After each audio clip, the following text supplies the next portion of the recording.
Jesus had crossed again in the boat to the other side. A large crowd gathered around him, and he stayed close to the sea. One of the synagogue officials, named Jairus, came forward. Seeing him, he fell at his feet and pleaded earnestly with him, saying, "My daughter is at the point of death.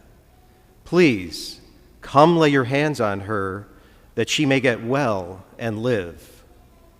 He went off with him, and a large crowd followed him and pressed upon him. There was a woman afflicted with hemorrhages for 12 years. She had suffered greatly at the hands of many doctors and had spent all that she had. Yet she was not helped, but only grew worse. She had heard about Jesus and came up behind him in the crowd and touched his cloak. She said, "If I but touch his clothes, I shall be cured." Immediately, her flow of blood dried up. She felt in her body that she was healed of her affliction. Jesus, aware at once that power had gone out from him, turned around in the crowd and asked, "Who touched my clothes?" But his disciples said to Jesus, "You see how the crowd is pressing upon you, and yet you ask, 'Who touched me?'" And he looked around to see who had done it. The woman, realizing what had happened to her, approached in fear and trembling. She fell down before Jesus and told him the whole truth. He said to her, "Daughter, your faith has saved you. Go in peace and be cured of your affliction." While he was still speaking, people from the synagogue's official's house arrived and said, "Your daughter has died.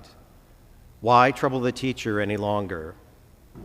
Disregarding the message that was reported, Jesus said to the synagogue official, "Do not be afraid, just have faith." He did not allow anyone to accompany him inside except Peter, James, and John, the brother of James. When they arrived at the house of the synagogue official, he caught sight of a commotion, people weeping and wailing loudly. So he went in and said to them, "Why this commotion and weeping? The child is not dead, but asleep." And they ridiculed him. Then he put them all out.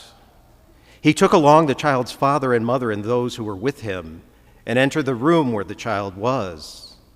He took the child by the hand and said to her, "Talitha koum," which means, "Little girl, I say to you, arise."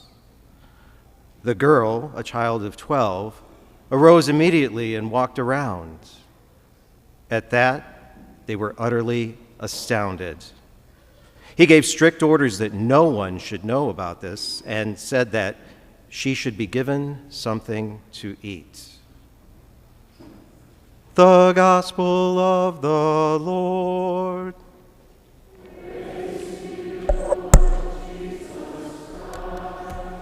You can go.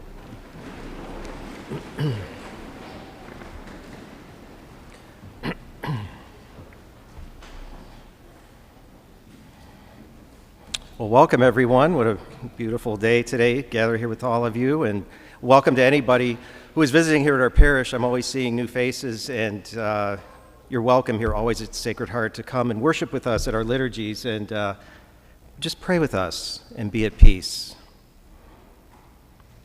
So Father Pat, before he left, we were having a conversation, and he said, I have something that I want to tell you. And I said, "Sure, what?"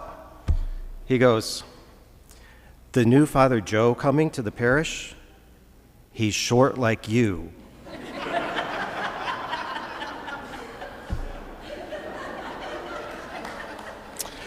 Well, he is, definitely. And then the second Mass with the new Father Joe, we were standing in the back vestibule, and he came up to me and he looked at me and he smiled and he says, "Finally, I have a deacon that I can look directly in the eyes." I don't have to hold the chalices high either, too. So there's some good stuff here. He's a wonderful priest. He's going to be a great priest here at our parish. So let's get into it. We've all heard news stories periodically of a young person who has experienced a sudden death. They just collapse, cardiac arrest. It's devastating. Just recently, in February, an Ashland County student, Bree McKean, she was 17, and she died of a sudden cardiac arrest. Last year, we all heard about LeBron James' son, Bronny James, and thankfully, he survived his cardiac arrest. Their loved ones always ask, as they're being interviewed, what if we had known that they were afflicted? What if we had known that they were at risk? We would have done something. What if we are afflicted in some way that puts us at risk? Maybe physically, yet more importantly, in some way affected spiritually. The gospel that we heard today suggests that we are. We are. All of us are afflicted and at risk in some way, maybe small or large. God is telling us that we have to pay attention, and we better pay attention to this. One of the women in Mark's gospel had been afflicted for a long time with bleeding that wouldn't stop, hemorrhage, and she's weak, and it continues to weaken her, and she doesn't know the source of her bleeding. That's us too. We are weakened. There are flaws within us, within our souls, that we may or may not be aware of. What brings about the slow breakdown of our souls? Well, it's simply sin. There's the reality of physical death, but there is also the reality of spiritual death. Spiritual death, the death of our souls, is brought about by being alienated from God by sin. The Catechism of the Catholic Church defines soul as follows: the spiritual principle of human beings. The soul is the subject of human consciousness and freedom. Soul and body together form one unique human nature. Each human soul is individual and immortal and immediately created by God. The soul does not die with the body, from which it is separated by death, and with it will be reunited in the final resurrection. That's the definition of the soul. Yes, we have to care for our minds and our hearts by the way that we love, but the greatest care that we need to give is to our soul. So what's afflicting your soul? Some of us keep our hemorrhages hidden. We don't want to think about them. The woman in the gospel tried to deal with it on her own for 12 years, just as she did. When we finally acknowledge, hey, I've tried everything else. God, I'm afflicted. I'm broken. I really need you. I really need you, just like she did.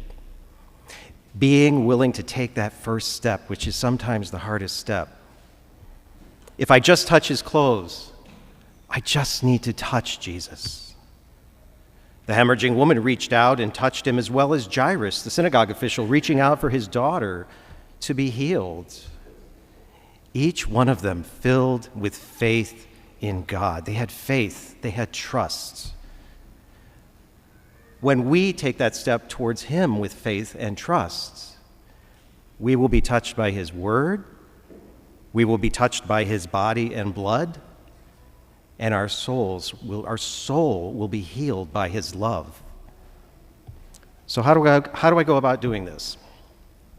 For sure, on a weekly basis, we might ask ourselves this question: how right is my soul with God? How right is my soul with God? Many of you know a big part of my ministry, my diaconal ministry, is being part of the Becoming Catholic leadership team. I've done it for 15 years. And as people come to me who are interested in becoming Catholic, I have this very long initial conversation with them to get to know them and find out their state in life, whether they're married, single, previously married, divorced, remarried, you name it, and where they really are on their faith journey. Then I am able to help and walk along with them in a right, ordered, and proper way. This is what Christ and his church expect from us, his ministers, as we carefully and with the utmost care administer the sacraments. We take this very seriously. Why? We never want to see a soul experience affliction or be put at risk. There is a priest who cares about each and every one of your souls. For example, if I have a husband, maybe Catholic or non-Catholic, and had been previously married and is currently married to the wannabe Catholic wife, well, in those situations, we simply take some steps to make sure that he's free from the previous marital bond so he can enter into a valid marriage in the eyes of God and the church. That's how we do it. And there are a lot of Catholics who don't realize that if you're not in a valid sacramental marriage, you must refrain or temporarily pause receiving the Holy Eucharist in the sacrament of reconciliation. If you don't, harm is going to be done to your soul. Any mortal sin, grave matter, knowing it's grave and doing it anyways, it draws us away from God. It does. It kills us, or kills our soul. This is simply from the teachings of Jesus Christ himself. I've had more couples come to us over the last year. It's been unbelievable. We have been baptizing babies like crazy. I've been throwing holy water all over the place, you know. If they're screaming or not, they're going to get it.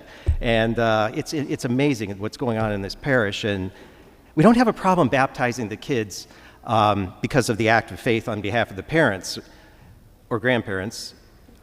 But so many of the couples that I have been encountering lately, they're not married, they're just married civilly. They're not married in the church. With the utmost love, I let them know how and why it's so important. When most couples find out, it's pretty simple to make it right. Most of them are like, hey, Deacon Rich, yeah, let's do it. Let's do it. Only after I've gladly helped them make everything right ordered again, they once again can participate fully in the sacramental life of the church. And most couples say to me that they had no idea about this. They didn't put two and two together, and they're just grateful that I threw it out there and letting them know and helping them. I'm happy to do it. Please pray about it. Please call me. I care deeply about each and every one of your souls. God wants life with us now and forever. For God formed all of us to be imperishable. That's the gospel. That's the good news. How right is your soul with God?